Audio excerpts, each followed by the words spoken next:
1995년 미국 텍사스주 포트워스. 이제 갓 대학생이 된 스테이시는 설레는 대학 생활은커녕 정신적 고통 속에서 전혀 행복하지 못한 시간을 보내고 있습니다. 무려 8개월간 그녀는 잠을 제대로 못 잘 만큼 시달리고 있었고, 마침내 결심합니다. 자신이 가진 어마어마한 비밀을 세상에 털어버리기로 하고 어머니와 함께 경찰서를 찾았습니다. 1년 전인 1994년, 스테이시에게는 마리 로바즈라는 가장 친한 친구가 있었습니다. 마리는 학교에서 공부도 잘했고 예의도 바르며 인성도 좋아 학우와 선생님들께도 신뢰받고 인정을 받는 정말이지 완벽해 보이는 친구였습니다. 스테이시 또한 마리의 버금가는 모범생이었습니다. 둘은 서로를 격려하고 응원하며 빛나는 고등학교 시절을 보내고 있었습니다.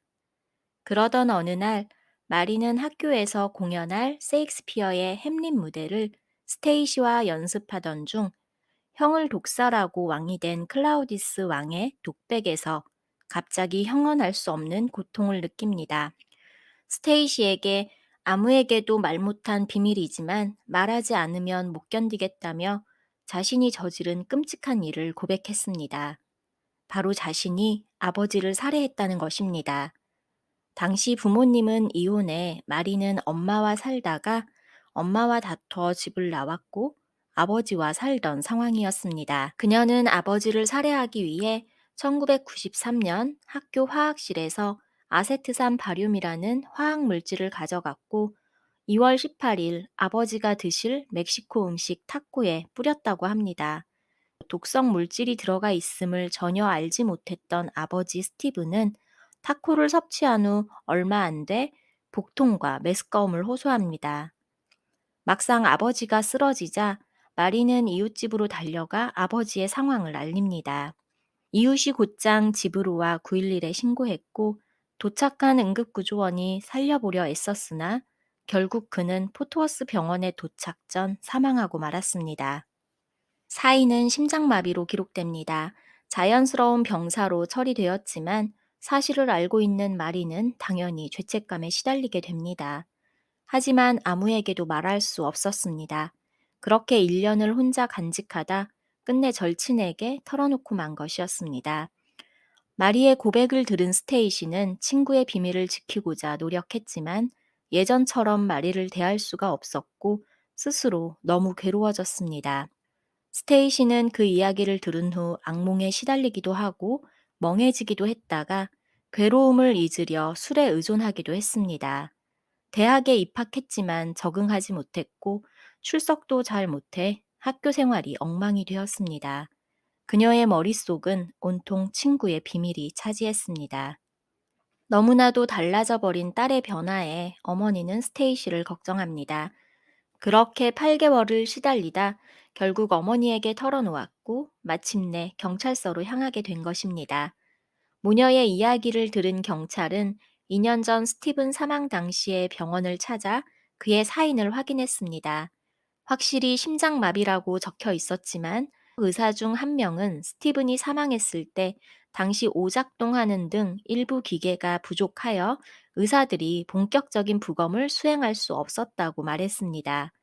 정확히 하기 위해 보관돼 있던 스티븐의 조직 샘플을 수사합니다. 검사하기 위해 질량 분석기를 사용했고 검사 결과 스테이시의 말대로 스티븐의 조직에서 바륨이 검출되었습니다. 1995년 당시 마리는 장래가 촉망되는 의과대학 학생이었고 검시관이 되고 싶어 했습니다. 그녀는 자신의 끔찍한 비밀을 친구에게 털어놓은 뒤 한결 가벼워진 마음으로 본인의 장래를 위해 전념했습니다. 스테이시가 정신적으로 피폐해진 시간에도 마리는 우수한 성적을 내며 자신의 꿈을 향해 다가가고 있었습니다. 아버지가 사망한 후 생명보험에서 받은 6만 달러를 텍사스 대학교에서 의학 공부를 하고 의예과를 전공하는 데 사용했습니다. 경찰은 마리를 찾아가 스티븐의 살해 사실을 물었고 그녀는 곧바로 시인했습니다. 스테이시의 신고 내용과 일치했습니다. 그녀는 고등학교 시절 늘 1등이었고 특히 화학 과목에 두각을 드러냈습니다. 어느 날 실험이 끝난 후 그녀는 어렵지 않게 바륨을 빼돌려 아버지를 독살하는 데 사용한 것입니다. 동기를 묻자 그녀는 처음에 아버지의 학대를 주장했습니다. 그러나 이는 곧 당시 아버지의 여자친구였던 샌드라에 의해 사실이 아님이 밝혀집니다. 마리의 아버지 스티븐과 어머니 베스는 20대 초반에 결혼했지만 스티븐의 조울증으로 인해 베스가 힘들어했으며 결국 이혼했습니다. 아직 어린 마리를 키우기엔 스티븐의 병이 심각해 마리는 어머니와 함께 살게 됩니다. 마리가 4살 때 어머니는 새로운 남자 프랭크를 만나 가정을 이뤘습니다. 마리는 친아버지 스티븐과도 교류했고 별 문제 없이 양쪽 집에서 사랑받는 소녀였습니다. 그러다 마리가 15살일 때 어머니가 집을 비운 사이 프랭크의 외도 현장을 목격하고 맙니다. 배신감에 충격이 컸던 마리는 어머니에게 새아버지와 헤어지라고 요구했습니다. 하지만 어머니는 프랭크에게 애정이 깊었고 자신이 프랭크를 못 챙긴 탓이라며 마리의 요구를 거절하였습니다. 이에 화가 난 마리는 외할머니 댁으로 가방을 싸고 가버렸습니다. 이러면 어머니는 당연히 자신을 데리러 올 것이라 생각했지만 며칠이 지나도 어머니에게선 연락도 없었고 찾으러 오지도 않았습니다. 어린 마리는 어머니가 그리웠고 결국 집으로 돌아갑니다. 하지만 프랭크의 화가 단단히 나 있었습니다.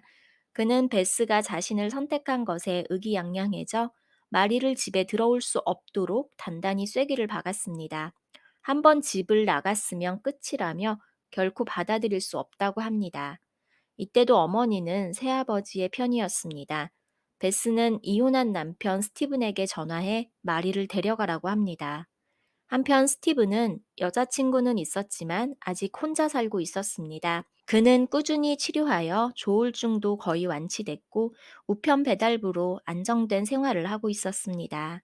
사랑스러운 하나뿐인 딸과 함께 할 수 있다는 기쁨에 그는 방 한 개짜리 집에서 2개 딸린 집으로 이사했고 서툴렀지만 요리도 배우고 집도 깨끗이 하려 노력했습니다. 하지만 한창 사춘기 본인이 원해서 이곳에 온 게 아닌 마리는 모든 게 불만이었습니다. 아버지가 싫은 건 아니었지만 어머니의 보살핌에 비하면 너무 하찮다고 생각하게 됩니다. 요리는 엉망이었으며 집도 보이는 곳만 대충 청소한 느낌이었습니다. 몇 번 아버지에게 싫은 소리를 하자 결국 아버지는 집에서 요리하는 날보다 외식하는 날이 잦아졌고 꼼꼼하게 청소하지 못하기에 여자친구에게 도움을 요청하기도 했습니다. 아버지 스티브는 최선을 다해 마리의 마음을 얻고자 했습니다. 여자친구에게 종종 고민을 말하며 조언도 얻었기에 지켜보던 여자친구는 그가 어떤 마음으로 마리를 대했는지 너무 잘 알고 있었습니다. 그는 절대 딸아이에게 학대할 수 있는 사람이 아니었습니다. 여자친구뿐만 아니라 직장에서도 지인들에게도 그는 딸아이와 살게 된 것에 행복해했고 똑똑하다며 자랑했습니다. 수사관이 마리에게 이런 아버지가 진짜 너를 학대했냐고 되묻자 마리는 끝내 고개를 떨구며 울었습니다.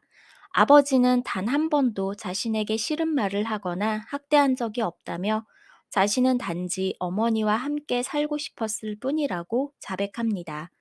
아버지가 나를 돌볼 수 없는 상황이 되면 결국 다시 엄마에게 돌아갈 수 있다고 생각했기에 그녀는 아버지가 아파서 나를 돌보지 못하게 만들려고 했다고 말합니다. 결국 아버지를 살해하려고 했던 것이 아니라 단지 조금만 아프게 하려고 했다고 합니다. 그녀의 바람대로 아버지의 사망 이후 어머니의 집으로 갈 수 있었습니다. 어머니는 최근 프랭크와 헤어졌다며 마리에게 둘이 플로리다로 가서 살자고 알립니다. 마리는 순간 머리가 띵해졌습니다.